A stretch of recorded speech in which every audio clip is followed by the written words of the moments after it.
Hi, I'm David Macintyre. I've worked for the AA for 2 years.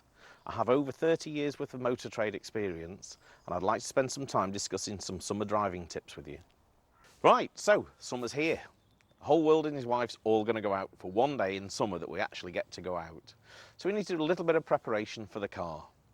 I'd like to just run through that preparation with you. First of all, lift the bonnet, do the underlevel checks. We actually have a podcast within our series that will cover that if you wish to look at it. Second thing, tyre pressures, all important. At least once a fortnight you should be checking your tyre pressures. Pop the bonnet.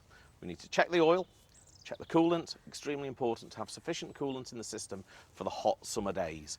And the other thing that's really important is to make sure you've got plenty of screen wash to get rid of all the bugs that come onto the windscreen. Right, so tyre pressures. Why are they important when we're going on a long journey? The car's fully loaded, there's extra weight in it. The boot is all full of luggage.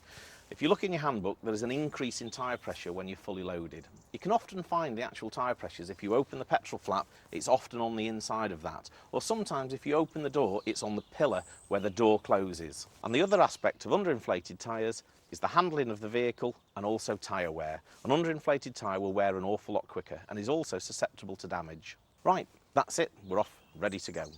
We've already been good, we've planned our route on the AA route finder. What's the first thing you're going to find when you get on the road? Everybody else is going to the same place that you're going, and you end up in a jam. So we're starting to hit some traffic.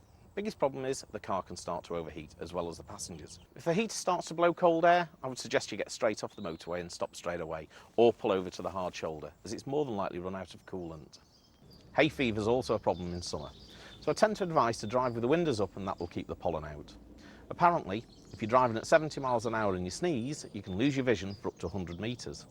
You sneeze 8 times in a row, you've just driven half a mile blind. Often sunglasses can also help with hay fever, but sunglasses are really important to stop the glare off the roads, so just keep a pair handy in the glove box. And finally, as with all long journeys and heat, fatigue can set in. 4 out of 10 accidents are actually caused through fatigue. So, key points are: stop every 2.5 hours for at least a 15-minute break. Avoid heavy meals, drink plenty of water, and avoid alcohol at all costs. And if you happen to be lucky enough to be going out in a convertible, make sure you take some sunblock.